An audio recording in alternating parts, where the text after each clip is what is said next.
kulan warbaahineedkan oo taliyaha guud ee ciidanka booliska Soomaaliland Sirriyo Guuto Cabdilaahi Fadal Iimaan ku wehelinayeen taliyaha ku-xigeenka koowaad ee ciidanka booliska Soomaaliland Sirriyo Guuto Cabdiraxmaan Liibaan Fooxle afhayeenka ciidanka booliska Soomaaliland gaashaan la sara Faysal Xiis Cilmi ayaa ugu horreyn taliyuhu waxa uu baaq u diray guud ahaanba ummadda reer Soomaaliland munaasabada ciid al-Adxada awgeed isagoo sidoo kalena ciidamada booliska Soomaaliland kula dardaarmay adkeynta nabadgelyada iyo ka shaqeynta munaasabadaha ciidda lagu dabaaldegayo waxaan halka ka salaamay dhammaan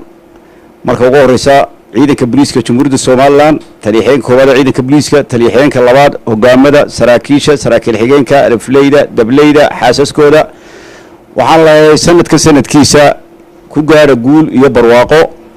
waxa kale oo leeyahay ciidanka booliisku waa naftood horayaal u darban ama heegan oo ah ilaalinta amniga qaranka iyo shacabka reer Soomaaliland iyagoo Ilaahay tala saaranaya iyo shacabkooda wanaagsan ee la shaqeeya waxaan halkan maan uga soo jeedinaa shacabweynaha reer Soomaaliland oo si fiican ula shaqeeya ciidanka booliiska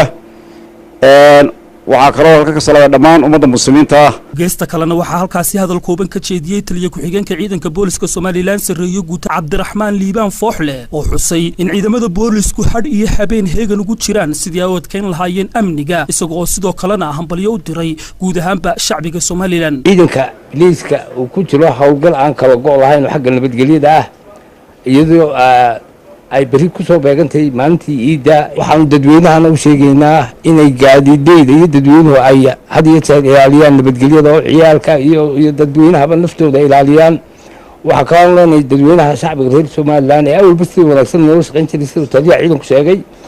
inay gacan siiyaan ciidanka oo la shaqeeyaan wax alla wixii la garan waayo iyo wixii ay arkaan ee khaldan ba ay u soo sheegaan ciidanka booliska afhayeenka ciidanka booliska Soomaaliland gaashaan la sara Faysal Xiis Cilmi ayaa isaguna halkaasi hadal uu ka jeediyay waxa uu shaaca ka qaaday in ciidamada booliska Soomaaliland ay gacanta ku dhigeen habeenadii u dambeysay dad iyagu lid ku arrimaha nabadgelyada kuwaasi oo ay ciidanka boolisku waajibaadkooda qaran iyagoo gudanaya gacanta ku dhigeen kuwaasi oo ujeedadoodu ahayd inay khalkhal geliyaan arrimaha amniga Soomaaliland waxaanu xusayn ciidanka Jamhuuriyadda Soomaaliland boolisku markasta heegan ugu jiraan qabashada cid kasta oo cadow ku ah nabadda iyo horumarka dalkan ciidanka booliska Soomaaliland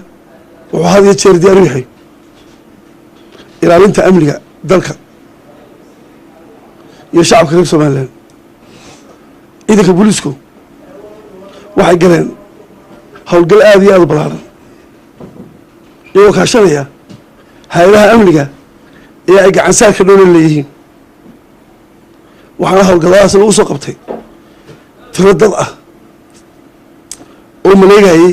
falal khatar ku ah nabadgelyada guud ee dalka iyo shacabka reer Soomaaliland waxaa socotaa baaristii kiiskaas baa socda